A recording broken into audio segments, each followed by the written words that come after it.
Hello बच्चों, चलिए इस प्रश्न को देखते हैं। किसी असमान अनुप्रस्थ काट वाले धात्विक चालक से एक समान धारा प्रवाहित होती है।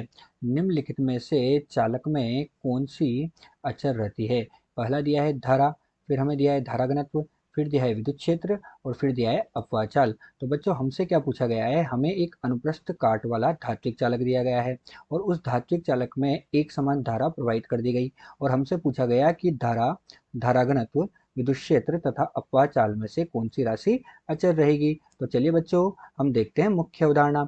तो अब इसमें हम क्या कर रहे हैं बच्चों, एक जो असमान अनुप्रस्थ काट वाला धात्विक चालक है उसका निर्माण कर रहे हैं। तो वो इस तरह से होगा बच्चों, कुछ इस तरह से असमान अनुप्रस्थ काट वाला धात्विक चालक कुछ इस तरह से हमने बनाया। तो ये हमारे पास हुआ असमान अनुप्रस्थ काट वाला धात्विक चालक हो गया। बच्चों इसके बारे में क्या कहा गया कि इसमें जो है धारा, एक समान धारा प्रवाहित हो रही है। तो मैं बच्चों क्या करता हूँ, इसको एक बैटरी से जोड़ देता हूँ। तो यहाँ पर हम इसको एक बैटरी से जोड़ रहे हैं कुछ इस तरह से। तो हमने इसको एक बैटरी से जोड़ दिया। ये हमारे पास हो गया धन सिरा, ये कौन सा सिरा हो गया बच्चों? ऋण सिरा हो गया। और हमने इसको बैटरी से जोड़ दिया। जब हम इसको बैटरी से जोड़ेंगे तो इसमें धारा प्रवाहित होगी। और यहाँ हम देख सकते हैं बच्चों कि इसका जो अनुप्रस्थ काट है वो असमान है। माना ये जो अनुप्रस्थ काट है ये तो है हमारे पास A1 और ये जो अनुप्रस्थ काट है ये है बच्चों हमारे पास A2। तो इसके अनुप्रस्थ काट यहाँ पर एक समान नहीं है तथा इसमें एक समान धारा प्रवाहित हो रही है। तो बच्चों धारा क्या होती है? धारा होती है आवेश के प्रवाह की दर। तो इसमें बच्चों धारा किस तरह से प्रवाहित होगी? हमारे पास जो धनात्मक सिरा है यहाँ से धारा निकलेगी तथा हमारे पास धारा जो है ये वापस ऋणात्मक सिरे में प्रवेश कर जाएगी। अर्थात हमारे पास इसमें एक समान धारा प्रवाहित होगी। तो धारा प्रवाहित होने, धारा क्या होता है बच्चों? आवेश के प्रवाह की दर। तो हमारे पास बच्चों जो इलेक्ट्रॉन होंगे, इसके अंदर चालक है, चालक के अंदर इलेक्ट्रॉन प्रवाहित होंगे। तो वो इलेक्ट्रॉन क्या होंगे? धारा के विपरीत दिशा में प्रवाहित होंगे। तो कुछ इस दिशा में हमारे पास बच्चों क्या होंगे? इलेक्ट्रॉन प्रवाहित होने लगेंगे। तो इस दिशा में हमारे पास क्या प्रवाहित हो रहा है बच्चों? इलेक्ट्रॉन जो ई होता है वो हमारे पास इस दिशा में प्रवाहित होगा। अब बच्चों हमसे यहाँ क्या पूछा गया है कि एक समान धारा प्रवाहित होने पर धारा घनत्व क्या होगा, विद्युत क्षेत्र क्या होगा और अपवाह चाल क्या होगी। तो बच्चों सबसे पहले हम धारा घनत्व के बारे में जानते हैं। बच्चों हमारे पास जो धारा घनत्व होता है वो धारा घनत्व क्या होता है, इसे हम जे से प्रदर्शित करते हैं तथा ये क्या होता है बच्चों? आई बटे ए का अनुपात होता है। अर्थात हम क्या कर सकते हैं कि कोई भी चालक माध्यम है, ये हमारे पास चालक माध्यम है, इस चालक माध्यम में हम क्या करें कि एक इसके लंबवत पृष्ठ ले लें। तो चालक माध्यम में लंबवत पृष्ठ ले लें तो उस लंबवत पृष्ठ में जो इकाई अनुप्रस्थ काट है उससे बहने वाली धारा, उसको हम क्या कहेंगे बच्चों? धारा घनत्व कहेंगे। तो हमारे पास अगर हम क्या करें, जो ए है इसको इकाई कर दे, अर्थात हम अनुप्रस्थ काट को बच्चों इकाई कर दे, तो हमारे पास जे बराबर आई हो जाएगा। इसका मतलब क्या हुआ? जो एकांक अनुप्रस्थ काट है उस एकांक अनुप्रस्थ काट से चालक माध्यम के भीतर प्रवाहित होने वाली धारा क्या होती है बच्चों? धारा घनत्व कहलाती है। तो जे बच्चों हमारे पास यहाँ पर क्या हो जाएगा? धारा घनत्व हो जाएगा। हम क्या करें, चालक माध्यम के भीतर एक पृष्ठ ले लें, उस पृष्ठ के लंबवत दिशा में हमने क्या किया? इकाई अनुप्रस्थ काट में एकांक धारा प्रवाहित कर दी। तो हमारे पास वो क्या हो जाएगा बच्चों? धारा घनत्व हो जाएगा। इसी प्रकार बच्चों हम क्या देखते हैं कि हमारे पास विद्युत क्षेत्र क्या होता है। तो अब बच्चों विद्युत क्षेत्र ज्ञात करने के लिए हम जानते हैं कि हमारे पास बच्चों ओम का नियम जो होता है उसमें V किसके बराबर होता है? V हमारे पास I गुणा R के बराबर होता है। तो V I गुणा R के बराबर होता है, जहाँ V विभवांतर है, I हमारे पास धारा है और R प्रतिरोध है बच्चों। तो अब हमारे पास हम जानते हैं कि प्रतिरोध R जो होता है वो क्या होता है? प्रतिरोध R हमारे पास रो गुणा L बटे ए के बराबर होता है। इसी के बराबर होता है बच्चों, जहाँ रो हमारे पास क्या होती है बच्चों?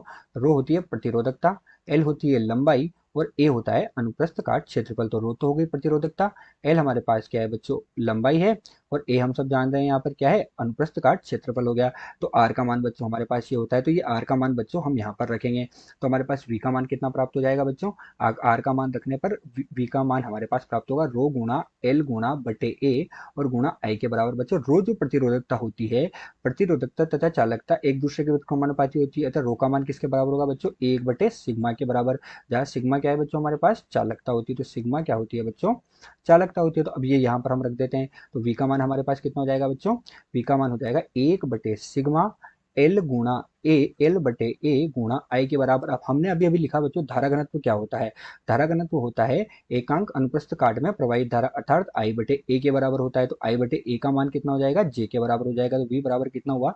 जे गुणा एल बटे सिग्मा हमारे पास हो गया बच्चों, हो गया यहाँ से। अब मैं क्या कर रहा हूँ, यहाँ से जे बटे सिग्मा बराबर कितना हो जाएगा हमारे पास? जे बटे सिग्मा बराबर हमारे पास हो गया वी बटे एल। और बच्चों हम सब जानते हैं जो विद्युत क्षेत्र ई होता है वो किसके बराबर होता है? वी बटे एल के बराबर होता है। क्या हो गया बच्चों, विद्युत क्षेत्र का मान आया हमारे पास। विद्युत क्षेत्र कितना हुआ, V बटे एल, एल लंबाई होगी और V हमारे पास विभवांतर हो गया। तो हमारे पास बच्चों J बटे सिग्मा का मान किसके बराबर आया, J बटे सिग्मा का मान E के बराबर आया, अर्थात J का मान हमारे पास किसके बराबर आया बच्चों, सिग्मा E के बराबर आया। तो विद्युत क्षेत्र का मान बच्चों हमारे पास क्या हुआ, J बटे सिग्मा के बराबर हुआ। अब बच्चों यहाँ विद्युत क्षेत्र जो है J बटे सिग्मा के बराबर है और J हमारे पास क्या है बच्चों, I बटे A के बराबर है, अर्थात विद्युत क्षेत्र जो है अनुप्रस्थ काट क्षेत्रफल पर निर्भर करता है। तो ये तो बच्चों हमारे पास धारा घनत्व और विद्युत क्षेत्र हुआ। अब बच्चों इसी प्रश्न में हमसे अपवन वेग के बारे में पूछा गया।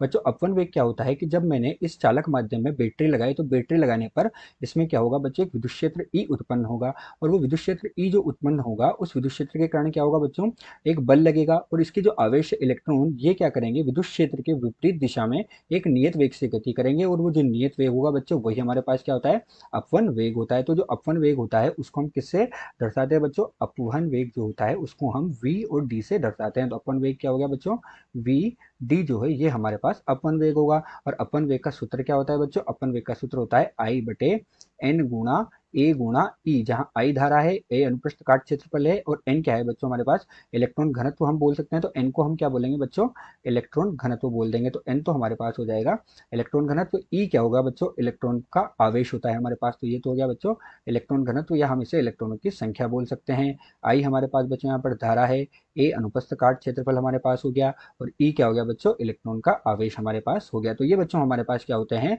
अपवन वेग, विद्युत धारा, धारा घनत्व, ये इन सबके मान होते हैं और यही हमारे पास इस प्रश्न की मुख्य अवधारणा है। अब बच्चों मुख्य अवधारणा के आधार पर हम इस प्रश्न को हल करते हैं। तो अब हम क्या करेंगे, एक एक करके प्रश्न में हम देखेंगे कि हमारे पास क्या हो रहा है बच्चों। तो देखो बच्चों हमारे पास पहला हमने क्या लिया, हल में हम देखते हैं कि एक समान धारा प्रवाहित हो रही थी, अर्थात धारा बच्चों क्या है, एक समान प्रवाहित हो रही है, अर्थात धारा क्या हो गई बच्चों, अचर हो गई। इसी प्रकार बच्चों हम दूसरा देखते हैं धारा घनत्व। धारा घनत्व जो है बच्चों हमारे पास क्या हो रहा था, जे जो था वो क्या था, आई बटे ए था। तो बच्चों अगर धारा एक समान है तो जे किस पर निर्भर करेगा बच्चों, धारा एक समान है तो जे हमारे पास ए जो है अनुप्रस्थ काट उसके क्या होगा, व्युत्क्रमानुपाती होगा। अब बच्चों यहाँ अनुप्रस्थ काट अलग अलग है, हम देख रहे हैं चित्र में, तो हमारे पास जे का मान क्या होगा बच्चों, अचर नहीं होगा, अर्थात जे जो है ये क्या होगा, अचर नहीं होगा।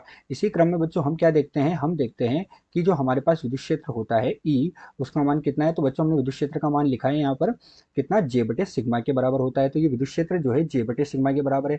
जे का मान कितना था बच्चों, आई बटे ए गुणा सिग्मा, अर्थात ये भी क्षेत्रफल पर निर्भर कर रहा है, क्षेत्रफल अलग अलग है इसलिए विद्युत क्षेत्र भी अचर नहीं होगा। तो ये भी हमारे पास अचर नहीं होगा। अब इसी क्रम में बच्चों हम अपवन वेग को देखते हैं। तो जब हम अपवन वेग तो देखते हैं बच्चों, तो अपवन वेग में भी हमारे पास क्या है बच्चों, उसके सूत्र में आई बटे एन गुणा ए गुणा ई है, अर्थात ये भी अनुप्रस्थ काट पर निर्भर कर रहा है और अनुप्रस्थ काट अलग अलग है, इसलिए जो वी डी है अपवन वेग ये भी अचर नहीं होगा।